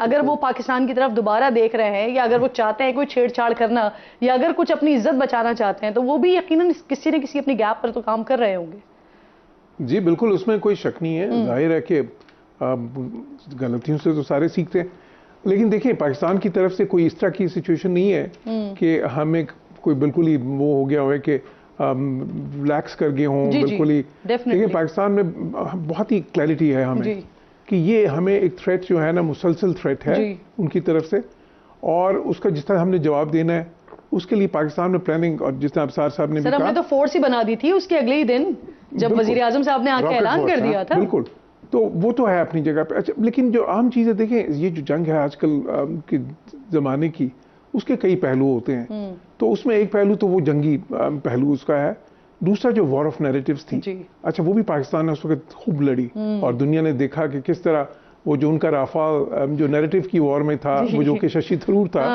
तो वो शशि थरूर भी बेकार साबित हुआ उन्हीं राफाल्स की तरह जो उनसे हैंडल नहीं हुए। वो 40 लोगों के डेलीगेशन जो 40 मुल्कों में लेके फिरे, वो भी कोई काम नहीं आए। और उसके बाद जो तीसरी मैं समझता हूँ उसकी डायमेंशन थी, जो सफारती डायमेंशन थी, उसमें भी देखें कि आज हिंदुस्तान का नाम कहाँ है। पाकिस्तान की तो हर जगह दुनिया के सारे कैपिटल्स में बात हो रही है, पूरी दुनिया के मीडिया पे बात हो रही है, न सिर्फ मेन स्ट्रीम बल्कि सोशल मीडिया तक पे। तो पाकिस्तान को पीस मेकर के तौर पे देखा जा रहा है, एक नेट स्टेबलाइजर के तौर पे देखा जा रहा है। और वही इंडिया जो अपने आप को कहता था कि दुनिया की सबसे बड़ी जमहूरियत भी है, चौथी बड़ी हम इकॉनमी है, दुनिया के सबसे अब तो पॉपुलस कंट्री भी वही है। फिर वो उनका जो रोल वो समझते थे कि जी अब तो हमारी कलीदी अहमियत हो गई है, क्योंकि हम तो इनकी जो इंडो पैसिफिक स्ट्रैटेजी है, बेशक वो क्वाड हो या बेशक वो I2U2 हो या बेशक जो इस तरह की जितने भी वो तंजीमें बनी है, उन सब का हिस्सा थे वो। लेकिन उस सब के बावजूद इस वक्त एक स्ट्रेटेजिक इररिलेवेंस का शिकार हो गए हैं। पर इसका मतलब ये नहीं कि हम बस इस पे इत्तेफाक कर लें, क्योंकि जाहिर जिस आपने कहा वो लगे होंगे, वहाँ पे जद्दोजहद भी है। ये ठीक है कि बौखलाहट भी है जो कि नजर आती है उनके बयानात से, बेशक वो जयशंकर के हों या वो राजनाथ के हों, वो आपको नजर आती है। वो जिसको मैं सफारती शरपसंदी कहता हूँ, उस तरह के बयानात भी उनके आते हैं सामने, लेकिन साथ ही साथ काम भी हो रहा होगा। और फिर ये समझ लेना कि मोदी कमजोर हो गया है, वो भी नहीं हुआ। अभी वेस्ट बंगाल में देखें कि कितने 15 सालों के बाद वहाँ पे जो है ना रूलिंग पार्टी बदली है, और बीजेपी ने आखिरी कला भी वो जो कहते थे ना हिंदुस्तान में वो फतह किया, तो बीजेपी भी लगता है कि वो भी कहीं नहीं जा रही फिलहाल। तो हमारे लिए बिल्कुल देखें उसमें कोई शक नहीं। और फिर ये एक तरफ से नहीं है कि सिर्फ ईस्टर्न बॉर्डर से तो है नहीं, अफगानिस्तान के रास्ते से भी वो जो अजीत डोवाल की स्ट्रेटजी का डॉक्ट्रिन है, बल्कि स्ट्रेटजी तो है ही, डॉक्ट्रिन है ऑफेंसिव डिफेंस का। और वो क्या है कि जी हम इस्तेमाल करेंगे प्रॉक्सी ऑर्गेनाइजेशंस को, और वो प्रॉक्सी ऑर्गेनाइजेशंस क्या है, वो दहशतगर्द तंजीमें हैं। तो वो मैं समझता हूँ इस किस्म की साजिश। और फिर एक जो नया पहलू है इजराइल के साथ, ये बहुत अहम है इस वक्त। ये जो नेक्सस है, जो कि नया नहीं, पहलू नया इस तरह है कि अब ये पाकिस्तान के खिलाफ साजिशें उन्होंने ज्यादा शुरू कर दी, बिल्कुल, वरना तो ये बहुत पुरानी तारीख है इसकी। तो हमें बिल्कुल इन सारी चीज़ों का ख्याल रखना है। और फिर हमें ये भी देखना है कि देखें कुछ फंडामेंटल्स ऐसे हैं जो बदले नहीं हैं, उसका भी हमें ख्याल होना चाहिए। और वो क्या है, वो ये है कि इकोनॉमिकली इंडिया बहुत स्टेबल है, इसमें कोई हमें शक नहीं होना चाहिए। वो उनको एक प्लेटफॉर्म प्रोवाइड करता है अपनी डिफेंस भी बिल्ड करने का, अपनी इंटेलिजेंस बिल्ड करने का, अपनी टेररिज्म वाली जो है ना जो शरंगेजी बिल्ड करने का, और हमें उसको भी मुस्तहकम करना है। जी बिल्कुल, तो बात यही करते हैं हम कि माशी एतबार से आपका पॉइंट बिल्कुल वैलिड है कि माशी एतबार से अब जो है ना वो बेहतरी की बहुत ज्यादा जरूरत है। बाकी फ्रंट्स पर हम सफारती महाज हो या दिफाई महाज हो, जी किरण, वो ये है कि देखें कुछ फंडामेंटल्स जो है सफारती तौर पर भी ऐसे हैं, हमें ये अस्यूम नहीं कर लेना चाहिए कि अब अमेरिका के साथ उनके कोई परमानेंट ताल्लुकात खराब हो गए हैं। उसके कुछ फंडामेंटल्स ऐसे हैं जो अपनी जगह पे रहेंगे। उनकी जो अहमियत जो है ना, वो कुछ अमेरिका की जो स्ट्रेटजीज है, क्योंकि वो तो उनकी वो है ना बहुत ही ज्यादा लॉन्ग टर्म स्ट्रेटजीज है, उसका भी हमें ख्याल रखना होगा। बिल्कुल ठीक। जावेद साहब बहुत शुक्रिया। अस्सलाम वालेकुम सर, ये फरमाइए जिस तरह से हमने कल भी हम डीजी साहब जब बात कर रहे थे और तीनों फोर्सेस ने अपना अपना जो कुछ हुआ वो भी रखा, आगे क्या प्लानिंग है उसके हवाले से भी बात की, तो उस वक्त भी जब ये सारा मामला हो रहा था और जब इंडिया को शिकस्त-ए-फाश हुई तो फिर इंडिया ने पाकिस्तान के समंदरों में छेड़छाड़ के हवाले से बात करना शुरू कर दी। और कल जब डीजी साहब से इस बारे में सवाल भी हुआ तब भी उन्होंने जवाब दिया कि लें जरा ये अपनी गंदी जबान से कराची का नाम, फिर कराची वाले इनका हशर करेंगे। तो वो बेसिकली उनका इशारा उसी तरफ था कि जिस तरफ इंडिया बात करता है। प्रिपरेशन, तैयारियां समंदरों में भी मुकम्मल थी और कुछ चीजें हुई भी थी उस वक्त भी जो शायद उस तरह से सामने नहीं आई थी, लेकिन उस वक्त हुई थी। अगर आप उसका हवाला देना चाहें और उस पर रोशनी डालना चाहें। जी बिल्कुल, जो मैरीटाइम सिक्योरिटी है वो इंडिया की नेशनल सिक्योरिटी का एक बड़ा अहम सतून।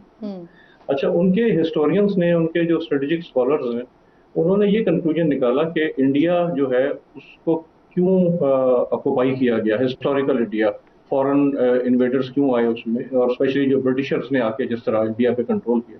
तो उन्होंने कहा कि ये जो लैक ऑफ सी पावर थी जिसकी वजह से ब्रिटिशर्स ने आके इस पे कब्जा किया, क्योंकि ब्रिटिशर्स की सी पावर थी। तो उन्होंने कहा कि इंडिया का जितना ज्योग्राफिक साइज है उतना इसकी ग्लोबल इन्फ्लुएंस नहीं है, तो ग्लोबल इन्फ्लुएंस बढ़ती है सी पावर से। अगर आपके पास नेवी मजबूत होगी, अगर आपके पास एक मैरीटाइम ट्रेड की मर्चेंट शिप्स होंगे, पोर्ट्स होंगी, अच्छी एक ट्रेड होगा, तो वो उनका कंक्लूजन था कि हमारी ज्योग्राफिक इन्फ्लुएंस बढ़ेगी। तो वहां से वो ये ड्रॉ करते हैं स्ट्रेंथ, और सारा उनका जो आप देखें कि डिफेंस बजट का जो फोकस है वो भी नेवी की तरफ डाइवर्ट हुआ है पिछले 15-20 सालों से, ताकि हम नेवल पावर को बढ़ाएं।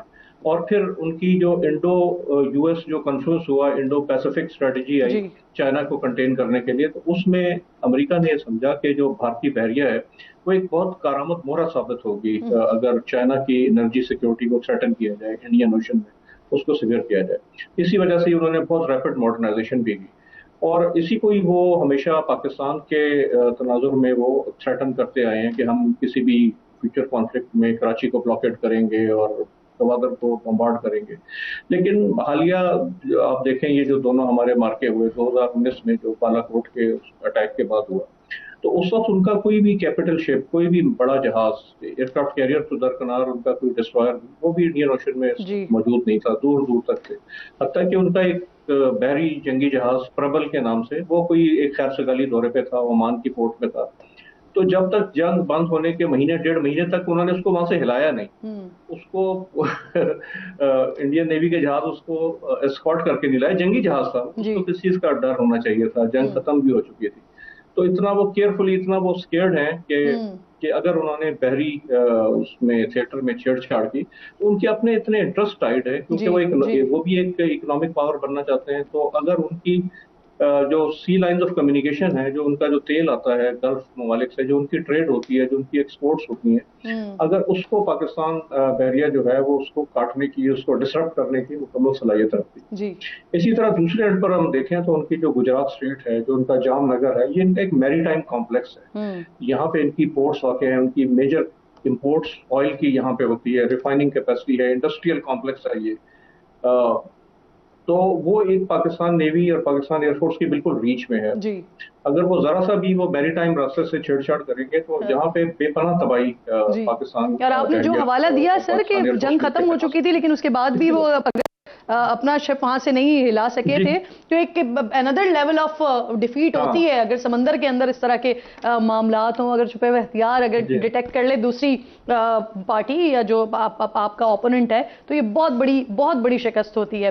पाकिस्तान की बहुत ही नामवर फनकारा हैं, मुझे इस वक्त ज्वाइन करें, गुलगारा हैं हुमैरा अरशद साहिबा, क्योंकि पाकिस्तान की ये जो अल्हम्दुलिल्लाह फतह है, जिन लोगों ने ग्राउंड पर लड़ी, लेकिन एक एक पाकिस्तानी का उसमें इस तरह से किरदार रहा है कि उसने लीस्ट पर अगर कुछ किया है तो वो ये कि पाकिस्तान की इस कामयाबी पर खुश हुआ है, भरपूर खुश हुआ है। तो हम चाहे अदाकारों की बात करें, गुलकारों की बात करें, तमाम लोगों की जो है वो कैफियत आज तक अल्हम्दुलिल्लाह उसी तरह से थी। तो आज हमने इसी वजह से खुसूसी जहमत दी है हुमैरा अरशद साहिबा आपको कि आप हमारी इस ट्रांसमिशन का हिस्सा बने और अपने तासुरात से भी हमें ज़रूर आगाह करें कि क्या फीलिंग्स थी उस वक्त जब आप देख रही थी ये सारी चीज़ें, पाकिस्तान किस तरह से रिटेलिएट कर रहा है, पाकिस्तान कैसे अल्हम्दुलिल्लाह दफा कर रहा है उस वक्त से लेकर आज तक। और यकीनन फिर आप क्योंकि एक सिंगर हैं तो आपके पास तो यह है कि आप गुनगुनाती भी होंगी पाकिस्तान के लिए, तो पहले अपनी फीलिंग्स बताएं, फिर मैं ये जरूर चाहूंगी कि आप कुछ सुना के भी जाएं हमें।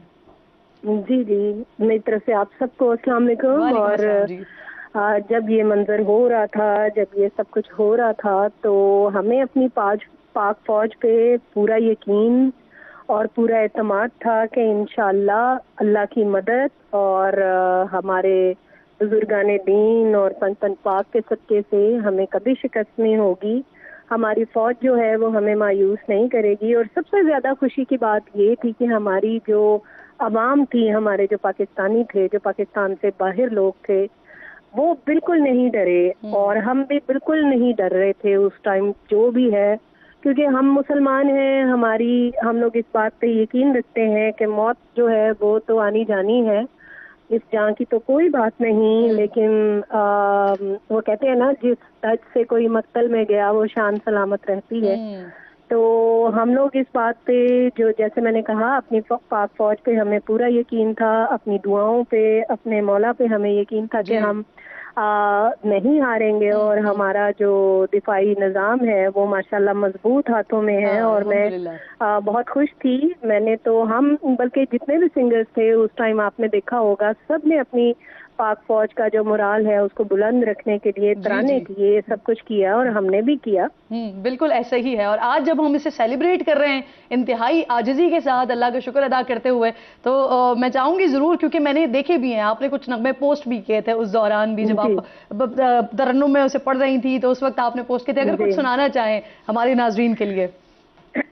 देखिए, हमारी मैडम नूर जहां साहिबा, उन्होंने भी जो जिसका टैलेंट है उसने उसी तरीके से अपना हिस्सा डाला। हमारे पास भी आवाज़ है, हमने उसी को यूज़ किया, तो मैं ज़रूर सुनाऊंगी। हमारी पहले तो पाक फौज को सलाम है और अल्लाह ताला ऐसे ही करे कि हमारा जो निज़ाम है, दिफाई निज़ाम, मजबूत हाथों में ही रहे और हमें अल्लाह ताला हमेशा जो है वो फातेह ही रखे, मालिक कायनात। थैंक यू सो मच, बहुत बहुत शुक्रिया हुमैरा। यही वो जज्बा है जो कौम का है, अल्हम्दुलिल्लाह। आपका बेहद शुक्रिया जी। बिल्कुल। और मैं अपनी गवर्नमेंट को इस चीज़ की भी मुबारकबाद देना चाहूँगी कि कल जो है 9 मई को जो है मार्का हक के जो प्रोग्राम उन्होंने पूरे पाकिस्तान में रखे हैं, बहुत सारे आर्टिस्ट जो हैं उसमें माशाल्लाह से परफॉर्म कर रहे हैं, अपना अपना हिस्सा डाल रहे हैं। और ये भी तारीख का जो है एक नया बाब हम सब के लिए खुला है। बिल्कुल, आप दुरुस्त कह रही हैं। 9 मई को जो है वो हर साल ये दिन जो है वो मनाया जाए, बल्कि मैं तो कहती हूँ कि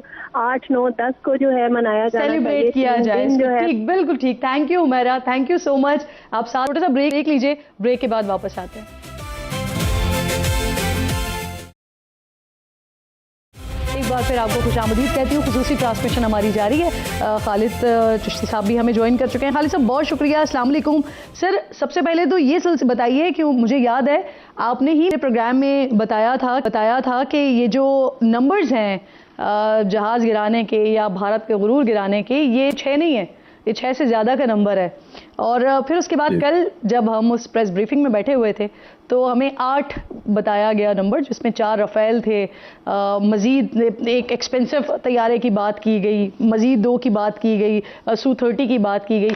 तो सर अभी ये बताइए कि जो 8 का नंबर है यही है या मज़ीद इसके ऊपर काम हो रहा है, जो डैमेजेस हैं उसको भी, क्योंकि डेफिनेटली इंडिया को इतनी बड़ी इस मामले में डिफीट है कि वो तो कोशिश करेंगे कि जितना हो सके उसे अंडर द कारपेट किया जा सके। लेकिन क्या पाकिस्तान अभी भी काम कर रहा है, ढूंढने की कोशिश की जा रही है? जी बहुत शुक्रिया किरण नाज साहिबा, आपने इनवाइट किया है। और मुझे याद है जी, मैंने शेयर किया था कि ज़्यादा है, और वो मैंने कोई एनालिसिस या अपना कोई गेस वर्क नहीं किया था, वो मैं सबूत देख कर आया था। उस रात भी जब 1:30 बजे शूटिंग हुई है तो मेरे लिए ऑनर था कि मुझे शेयर किया गया था और मुझे जिम्मेदारी दी गई थी कि मैं मीडिया से शेयर कर सकता हूँ ये डिटेल्स। और हमारा ग्रेस उस वक्त भी यही था अल्हम्दुलिल्लाह कि जहाज उस वक्त भी 6 थे, हम कंफर्म थे। तमाम हमारे इंडिकेटर, पायलट्स की रिपोर्ट्स, पायलट्स की जो वीडियोस होती हैं कॉकपिट के अंदर, इलेक्ट्रॉनिक सिग्नल, उसके अंदर ये जहाज उस वक्त भी 6 थे, फौरन जब 6 और 7 की दरमियानी रात को। लेकिन उस वक्त भी मुझे पाक फिजाई की लीडरशिप ने कहा था कि 6 हैं लेकिन आप 5 शेयर करें मीडिया पे। तो मैं बड़ा हैरान हुआ था कि आप 6 कह रहे हैं लेकिन शेयर 5 करें।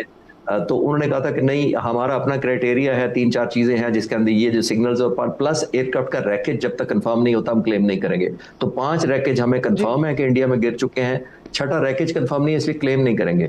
तो मैंने टीवी चैनल पर उसी रात को आके पास्ट मिडनाइट ये कहा था कि 6 हैं लेकिन मैं 5 कंफर्म कर रहा हूँ और मैं दुआ गो हूँ और प्रिडिक्ट करता हूँ इंशाल्लाह ताला कि 6 आएंगे। तो 6 हो गए। उसके बाद क्योंकि मैं डॉक्यूमेंट्रीज पिछले 6 साल से अपने शौक में बनाता रहता हूँ पाक फिजाइया के अनसंग हीरोज की और दूसरे, तो मैंने दरखास्त की, एक्सेस की कि मैंने डॉक्यूमेंट्री बनानी है। तो मुझे इजाजत मिल गई। तो मैं पूरा साल एयरपोर्टर ऑपरेशन रूम में ना सिर्फ गया बल्कि पाक फिजाइया की लीडरशिप की मेहरबानी, उन्होंने मुझ पर ट्रस्ट किया और तमाम जो डॉक्यूमेंट्री थी, जो वीडियोस थी, जो फुटेज थे, जो इंडियन जहाज़ों को शूटिंग हुई थी, पायलट्स की सारी कन्वर्सेशन, वो मैंने सुनी। तो उसकी रोशनी में जब मुझे उसी वक्त शुरू में ही कंफर्म हो गया था ये तो 80 है, और मैंने पाक फिजाइया से कहा कि आप इसको क्यों नहीं रिवाइज करते। लेकिन आपको पता है पाक फिजाइया थोड़ी सी इंट्रोवर्ट है, हम ज्यादा प्रोजेक्शन चाहते नहीं है, और मुझे कहा गया कि नहीं हम तो रिविजिट नहीं करना चाहते because the war is over, तो हमें लग जाएगा कि ऐसा हम कोई ग्लोरीफाई करना चाह रहे हैं। तो मैंने कहा ये तो ग्लोरिफिकेशन नहीं है, ये तो फैक्ट है। ग्लोरीफाई तो तब है कि आप एग्जैजरेट करें। तो मैंने फिर रिसर्च की, जब 1 साल से की, तो मैंने 1 दिन पहले यानी 6 को जो 2 दिन पहले मैंने एक डॉक्यूमेंट्री डाली एयर वाइस मार्शल तारिक गाजी की प्रेस कॉन्फ्रेंस से 1 दिन पहले, और उसका टाइटल ही यही था द 80 रियलिटी।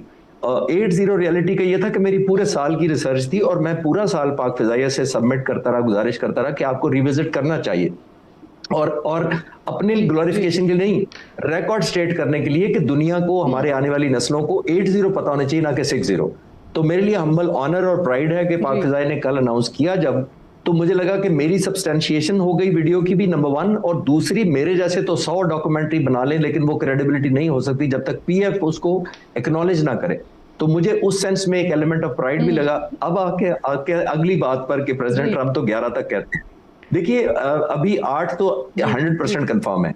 कुछ डैमेज हुए थे जो हमने, जिसको हम, थोड़ी सी टेक्निकल बात है, मैं सिंपल करके कोशिश करता हूं। वो ये हुआ था कि उस जमाने उस रात को हमने 8 वेपन्स फायर नहीं किए थे, हमने ज्यादा मिसाइल फायर किए थे। बाज दफा आप चांस लेते हुए करते हैं कि आपको लॉक मिल जाता है, आपके कॉकपिट की इंडिकेशन आ जाती है, आपको वेरीफाई हो जाता है कि मिसाइल जाएगा, हिट करेगा।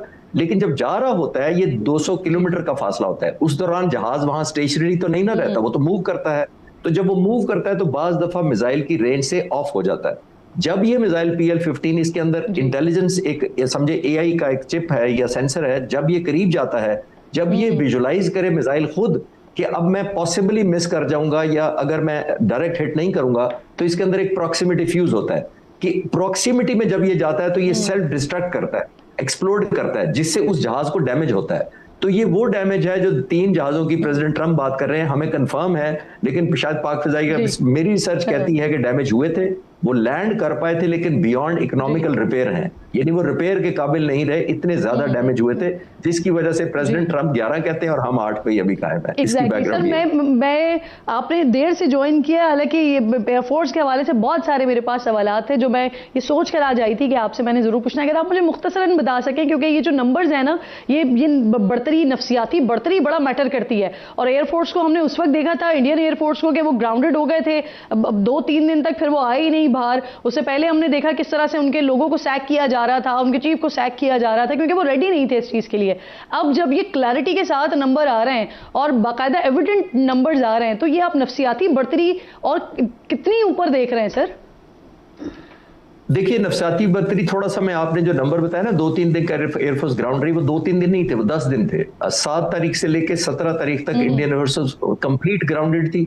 मैंने अपनी रिसर्च में जब किया कि इंडियन ने कितनी फ्लाइंग की उस दिनों में, तो इंडियन ने सिर्फ 10 तारीख को अपना एक मिराज 2000 जहाज उड़ाया था, अपने ही एयरबेस पर उसने ऊपर चक्कर लगाया और वहां से एक मिसाइल पाकिस्तान की तरफ फायर किया था 10th को। सिर्फ ये वो फाइटर जहाज है इंडिया ने 10 दिन में जो उड़ाया था। उन तमाम दिनों में पाक फिजाइया तकरीबन 200 से 250 सॉर्टीज रोजाना उड़ रही थी, ऑल अलोंग समंदर से लेकर स्कर्दू तक।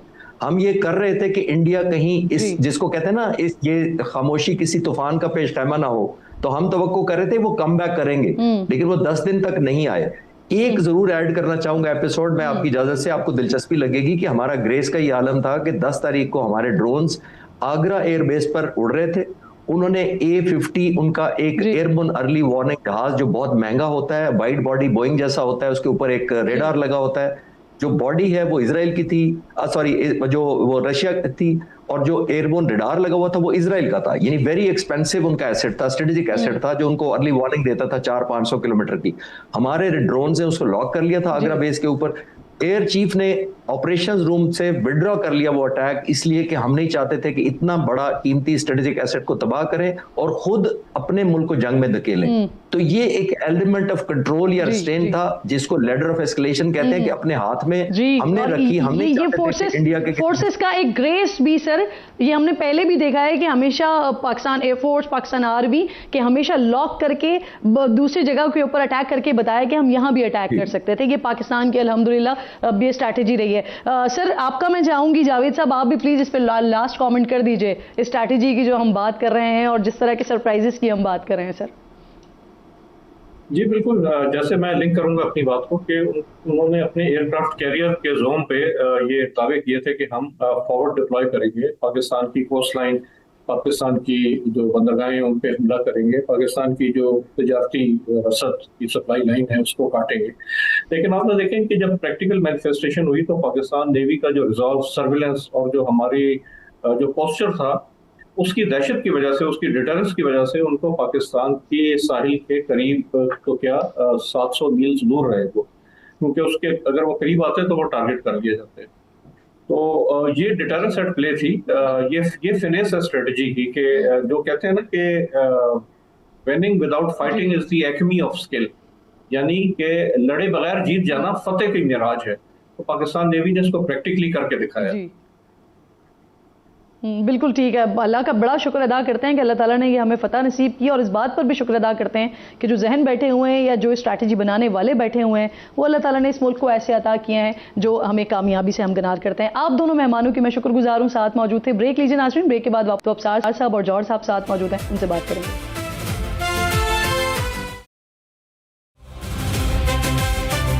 एक बार फिर आपको खुशामदीद कहती हूँ। हमारी स्पेशल ट्रांसमिशन जारी है। इंडिया की तरफ से जब एक मज़मूम कोशिश की गई थी 11 मकामात को पाकिस्तान के सिविलियन आबादियों को पाकिस्तान के निशाना बनाया गया था, और फिर जब पाकिस्तान ने रिटालिएट किया था और पाकिस्तान ने दिखाया था कि पाकिस्तान किस तरह से एग्रेसिवली बढ़ता है आगे, तो 28 मकामात पाकिस्तान ने निशाना बनाए थे। और जो नंबर्स, अब जो कन्फर्म नंबर्स हमारे सामने मौजूद हैं, जिसमें 4 रफ़ेल तैयारे थे जिन्हें गिराया गया था, एक Su-30 था, एक MiG-20 था, और एक के बारे में कल हमें कहा गया कि जी एक्सपेंसिव एक तैयारा था, वो खुद उसको समझ लें कि वो कौन सा तैयारा था। अफसार साहब आपके पास तो क्योंकि इन्फॉर्मेशन उस वक्त भी थी, आपके पास इस वक्त भी इन्फॉर्मेशन है, तो हम समझने के लिए हमें कहा गया था, लेकिन आपको तो पता होगा क्या कौन सा था वो एक और तैयारा? एक और तैयारा जी, 8 तैयारे बताए थे उन्होंने, तो उसमें से एक एक्सपेंसिव तैयारा कौन सा? अनमैन्ड था वो उसमें वो इट्स लाइक ड्रोन, और वो मल्टी रोल था जी। तो उसमें वो अटैक भी कर सकता है, बॉम्बिंग भी कर सकता है, डॉग फाइट भी कर सकता है, तो और जासूसी भी कर सकता है। तो इसलिए वो था और काफ़ी कीमती था वो। लेकिन अभी जो चिश्ती साहब कह रहे थे ब्रेक पे जाने से पहले जी, वो मैं सोच रहा था कि हमें कर ही देते हैं। उन्होंने भी तो सीज फायर होने के बाद बुलवारी शायद जी जी जी वहाँ पे उन्होंने हमला कर दिया था, तो हैदराबाद के करीब, हैदराबाद भी हमें नुकसान हुआ। तो लेकिन खैर चले, अच्छा है हमने बढ़ाई दिखाई है। और लेकिन जो बात हम कर रहे हैं कि कई दिनों से पहले भी की, अभी मैं खबर देख रहा था, ब्रेकिंग न्यूज़ जो आ रही थी कि $1.2 बिलियन किस्त आ गई कि किस्त IMF ने दी है। और मैं ये सोच रहा था कि ये वही है कि जो हमें मिलिटरीली जो अचीवमेंट मिली उसके असरात पॉलिटिकल भी हुए, डिप्लोमेटिक भी हुए, पूरी दुनिया में हमारी इज्जत भी बनी।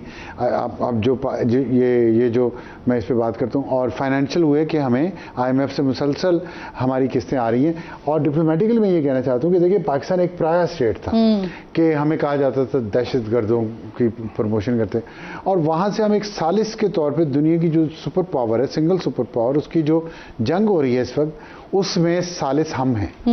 ये बड़ी बात है जी, और सालिस होना खाली फैसिलिटेटर नहीं है, सालिस। और सालिस किस में?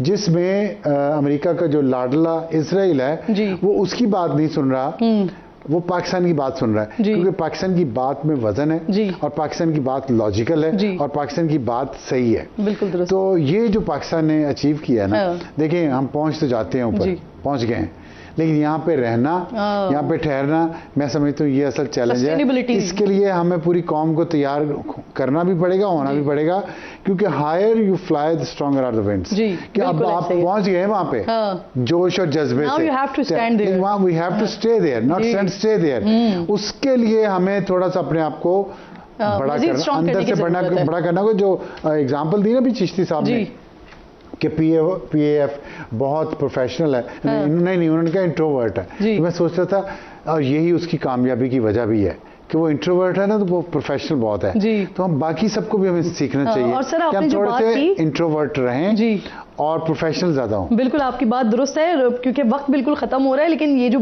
सार साहब ने बात की कि बड़ेपन का पाकिस्तान ने मुजाहरा किया, और बड़ेपन का मुजाहरा इस तरह भी किया सर कि हमने अच्छा खासा डेंट पहुंचाया है भारत को, लेकिन हमने बताया भी, दुश्मन को उस तरह से एम्बेरस भी नहीं किया। जैसे एक बहुत बड़ी मिसाल ये कि 70% इंडिया बहुत बड़ा मुल्क है, 70% उसकी बिजली को हमने उस टाइम पर बंद कर दिया था। ये एक बहुत बड़ी खबर थी, और इतनी ऐसी कई सारी इत्तलात थी जो इंडिया को भी मालूम, जी बिल्कुल, जो इंडिया को भी मालूम है, लेकिन हमने उस तरह से दुश्मन को फिर एम्बेरस भी नहीं किया कि आपके साथ ये हम कर चुके हैं, दिखा चुके हैं आपको। सर लास्ट कमेंट कर दें। जी बिल्कुल, देखिए हमारा मकसद जो है वो कोई एग्रेसिव नहीं थी किसी किस्म की भी। हमने एक बिफिटिंग रिस्पॉन्स उनको ये बता दिया कि देखिए आइंदा कभी आपने जारियत की तो फिर उसका नतीजा ये होगा। जी तो एक जो डिटरेंस इस्टेब्लिश जो करनी थी पाकिस्तान ने, बिकॉज इंडिया को ये खाम ख्याली हो गई थी कि जी, हालांकि देखें 2 न्यूक्लियर स्टेट्स में कभी डायरेक्ट जंग नहीं हुई जंग अजीम दोम के बाद, लेकिन उनका ख्याल था कि नहीं, इस छतरी के नीचे भी हो सकती हैं जंगें, और बड़े मुख्तलिफ किस्म की उन्होंने स्ट्रेटजीज बनाई इसके लिए, और फिर आहिस्ता आहिस्ता बढ़ते गए 2016, 2019, 2000 ये सारे। तो उनका ख्याल था कि अब हम जो है ना इसके नीचे रहते हुए भी जो है ना जारियत कर सकते हैं और फुल स्केल जारियत कर सकते हैं। लेकिन वो जो है ना उनका डॉक्ट्रिन या उनकी जो कोई स्ट्रेटजी अगर इस किस्म की थी तो उसको तो हमने बिल्कुल खाक में मिला दिया। लेकिन साथ ही साथ हमारा कोई मकसद ये तो नहीं था कि हमने किसी तरह की कोई जारियत करनी थी, और ना हमने आगाज किया था, और ना ही हमने आगाज किया था। Thank you so much sir, thank you. वक्त बिल्कुल खत्म हो गया है हमारे पास। आपका शुक्रिया, आप दोनों मेहमानों का साथ आप मौजूद